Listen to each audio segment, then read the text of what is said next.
Finally हम जानते हैं क्लासरूम लाइट ईयर 3 वॉल्यूम 2 आ चुका है और जैसे ही ये रिलीज हुआ है इंटरनेट पर एक अलग बवाल मच गया है। स्पॉयलर्स आ रहे हैं, लोग डिस्कस कर रहे हैं और हाइप अपने पीक पर है। लेकिन एक बात क्लियर है, इस वॉल्यूम में वो इंटेंस बैटल वाली फील नहीं दी है जो हम सब यूजुअली क्लासरूम लाइट से एक्सपेक्ट करते हैं। लोग सोच रहे थे कि इतने अपडेट्स के बाद शायद कोई एक्सपेंशन होगा, कुछ बड़ा धमाका होगा, लेकिन जो मिला वो अलग ही था।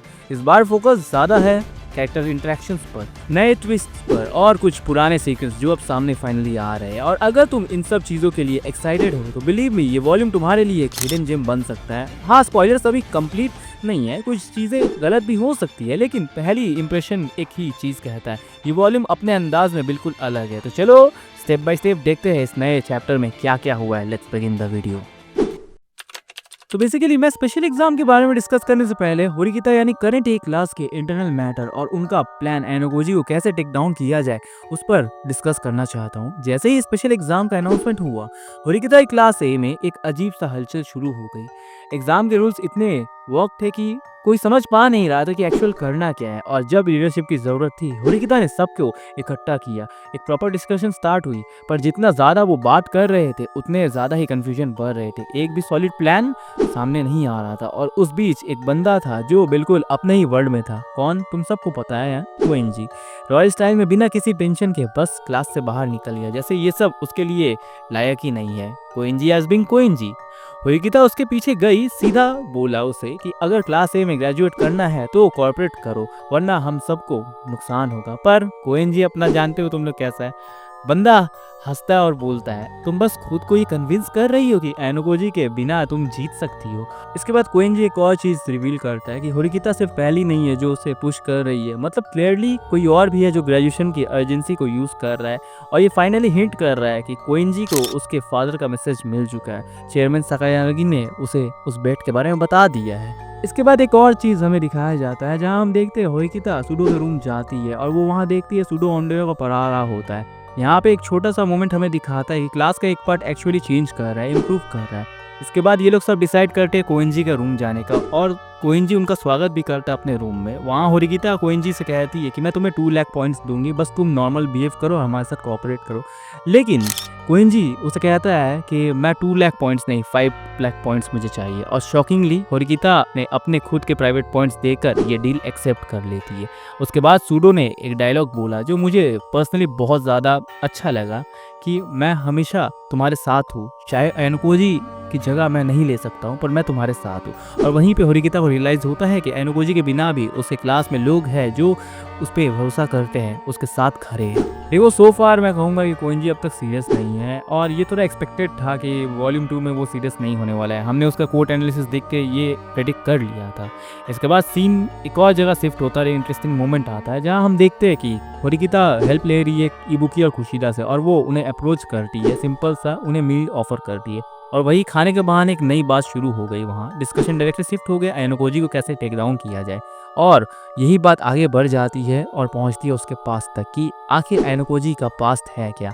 वहाँ 2 नाम उनके सामने आते हैं, इचिका और यागामी। और ये 3 लोग अब उन दोनों को एनोगोजी के साथ लिंक करने की कोशिश कर रहे थे। एक तरह से ये प्रूफ दिखा रहा है कि होरिकिता अब चीज़ों को एक नए नज़रिए से देख रही है। और वहीं पे एक और सरप्राइजिंग एंगल खुला। होरिकिता सीधा के पास गई और वही पूछा कि तुम एनोगोजी के बारे में क्या जानती हो। के ने सस्पेक्ट किया कि एनोगोजी का रियल प्लान था इचिनोजे को एक्सपेल करना और खुद उसके क्लास में शिफ्ट हो जाना, लेकिन कुछ ऐसा हुआ जिसने उसे अपने प्लान को इम्प्रोवाइज करने पर मजबूर कर दिया। पर एक सवाल यहाँ खड़ा होता है कि इतने प्रिसाइसली कैसे समझ पाई। ठीक है, वो 1 साल उसके साथ रिलेशनशिप में थी, उसके हैबिट्स और सोच को वो जानती है, लेकिन फिर भी हम यहाँ बात कर रहे हैं एनोगोजी की। उसके अंदर झांक कर देखना इतना आसान नहीं है। क्या ऐसा हो सकता है कि एनोगोजी ने खुद उसे इनडायरेक्टली हिंट दिया हो? अगर ऐसा है तो इसका मतलब है कि एनोगोजी ने अपनी सोच का एक हिस्सा इंटेंशनली लीक किया। और ये एंगल खुद में एक अलग डिस्कशन डिजर्व करता है जो हम अगले वीडियो में डिटेल में ब्रेक डाउन करेंगे। अब बात करते हैं स्पेशल एग्जाम के बारे में। ऑनेस्टली मैंने सोचा था इस बार एग्जाम थोड़ा अलग होगा, रूल्स अननोन थे, सस्पेंस बिल्ड हो रहा था, लगा कुछ धमाका होने वाला है। पर जब मैंने डिटेल्स देखे, भाई क्या ही बोलूँ, ये तो लिटरली स्कूल के वो दिन याद दिला गया जब टीचर्स बोलती थी अच्छे बच्चों की तरह बिहेव करो, रूल्स ब्रेक मत करो वरना पनिशमेंट। मतलब बस इतना ही, स्टेक्स इतने डल थे कि फील का फील नहीं आया। और एंड रिजल्ट क्या है पता है? एनुकोजी की क्लास हार गई, रीजन भी क्या? स्टूडेंट्स को फ्लू हो गया। मतलब ट्विस्ट कम एक्सक्यूज ज़्यादा लग रहा है। मुझे तो लगा कि कोई ना कोई एक्सपेल होगा, स्पेशली जब वेबसाइट पे जो कोड्स दिए गए थे वो एक डार्क वाइब क्रिएट कर रहे थे। पर एंड में क्या हुआ? इचिनोजे की क्लास फर्स्ट आई और अब सिर्फ 3 पॉइंट्स का डिफरेंस बचा है क्लास सी और क्लास डी के बीच। क्लास ऑर्डर चेंज नहीं हुआ, पर काथुरागी और कनाडा के हिसाब से ये एग्ज़ाम एक वार्म अप था, एक सेटअप जो अगले बड़े एग्ज़ाम का बेस क्रिएट कर रहा है। और ऑनेस्टली अगले एग्ज़ाम में कुछ बड़ा धमाका होना चाहिए, वरना लोग इसे बस एक फिलर के नाम में याद रखेंगे। और यहाँ एक और चीज़ मैंने नोटिस की है, जब भी इचिनोजे की क्लास जीतती है ना तो कोई एक्सपल्शन होता है ना कोई ह्यूज क्लास पॉइंट रिवॉर्ड मिलता है, बस थोड़े से पॉइंट्स, बस इतना ही। मतलब सीरियसली ऐसा लगता है जैसे स्कूल भी कहता हो, हाँ हाँ बेटा तू जीत गई है, ले अब 2 टॉफियाँ और घर जा। और इसी के साथ नेक्स्ट स्पॉइलर में फाइनली जिस कैरेक्टर का हम इतने टाइम से वेट कर रहे थे उसका अपीयरेंस हो गया, इशिगामी। और एंट्री भी सिंपल नहीं थी, एकदम इम्पैक्टफुल थी। होरिकिता जब इचिका पे स्पाई कर रही थी तब इशिगामी डायरेक्टली उसके सामने आ गया और उसने जो किया वो ऑनेस्टली डेंजरस भी था। एक काम टोन में लॉजिकल रीजनिंग के साथ उसने बस ऐसा बात घुमाया कि होरिकिता कंफ्यूज हो गई।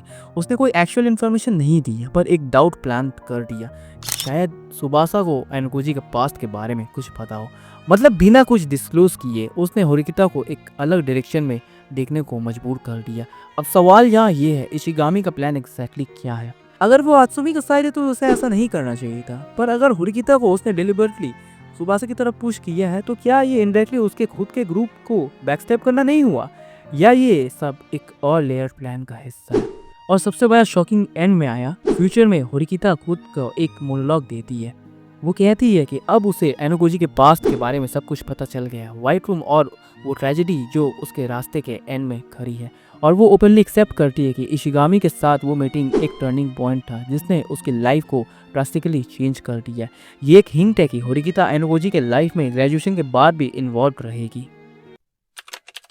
Last but not the list, इस वॉल्यूम का सबसे कंट्रोवर्शियल और हेटेड मोमेंट, और ऑनेस्टली मेरे सब्सक्राइबर्स इस चीज़ को लेके काफ़ी टेंस थे और उनका होना लाजमी भी है, क्योंकि इस बार फोकस गया डायरेक्टली एनुकोजी और हियोरी के बीच के रिलेशनशिप पर। और ऑनेस्टली पहले रीड करते ही लगा, वेट, क्या एनुकोजी रियली प्यार में पड़ गया है? क्योंकि सडनली उसके मोनोलॉग में ये आ गया कि वो हियोरी से मिलना चाहता है।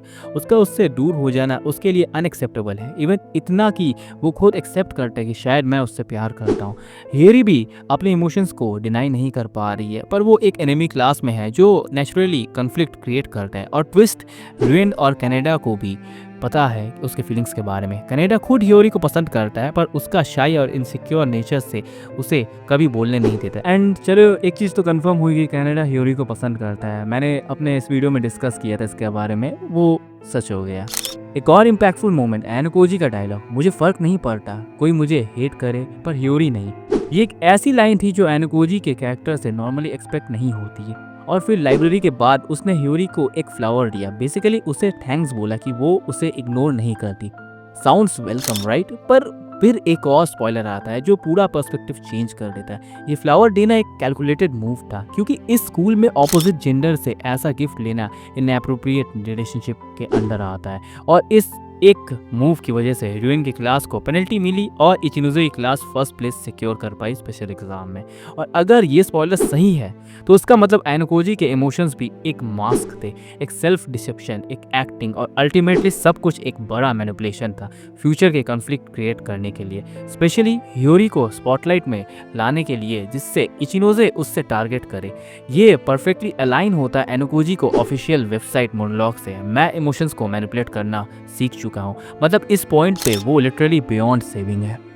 और अगर एनुकोजी और कूट को देखा जाए और इन सब चीज़ को अलाइन किया जाए तो ये चीज़ लॉजिकल लग रहा है। और छोटी छोटी चीज़ें भी अब शक का दायरा पैदा कर रही है, जैसे हारुका के साथ वो वोलसम मोमेंट जहाँ हारुका उसे साकुरा का टीवी परफॉर्मेंस दिखाना चाहती थी।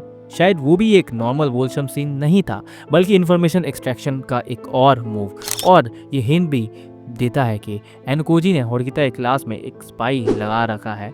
कुशीदा के साथ उसका वो डील याद है, अभी तक इसके बारे में कोई कंफर्मेशन नहीं है, पर क्या ऐसा हो सकता है कि कुशीदा के साथ साथ एनुकोजी किसी और को भी अपने साथ रखा हो ताकि वो होरिकिता की क्लास से इन्फॉर्मेशन लीक कर सके?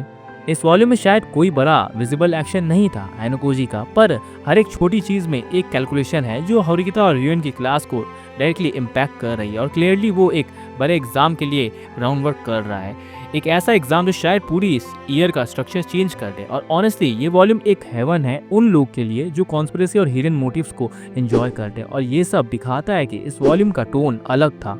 एक तरफ स्ट्रेटेजी है, दूसरी तरफ इमोशनल मोमेंट्स, और बीच में एक साइलेंट वॉर जो अभी शुरू ही हुई है। तो ये थे कुछ मेन स्पॉयलर्स इस वॉल्यूम को लेके। मुझे पता है तुम में से बहुत लोगों को अब तक ये स्पॉयलर्स पता चल गए होंगे, या तो फुल वॉल्यूम पढ़ के या फिर लीक देख के, लेकिन एज ऑलवेज मेरा काम है अपना ऑनेस्ट रिव्यू देना, और मैंने दिया है। पर एक बात है, अभी भी बहुत से क्वेश्चंस क्लियर नहीं है। जैसे मैंने के बारे में जो कमेंट किया, या एनोकोजी में जो सडन चेंजेस आए, लोग तो शायद पागल हो रहे होंगे एनोकोजी और श्योरी को लेके, पर मैं अभी भी श्योर नहीं हूँ, क्योंकि मैं हमेशा कहता हूँ जो सरफेस पे दिख रहा होता है वो अक्सर पूरा सच नहीं होता है, और मेरे पास कुछ सॉलिड प्रूफ्स भी है इन दोनों मैटर्स में। तो अगर तुम चाहते हो कि मैं स्पेसिफिकली के और एनोकोजी के चेंजेस पे अलग से वीडियो बनाऊं, और साथ ही साथ इचिनोज़ु के ऊपर भी, क्योंकि उसकी शॉर्ट स्टोरी मैंने अभी डिस्कस नहीं की है, तो कमेंट बॉक्स में ज़रूर बताओ। और इसी के साथ आज की वीडियो को करते हैं यहाँ रैप। मिलते हैं अगले वीडियो में, क्योंकि वॉल्यूम 2 के बारे में अभी बहुत सी चीज़ें बाकी है जो डिस्कस करना है। तो तब तक के लिए Radhe Radhe, take care, bye bye.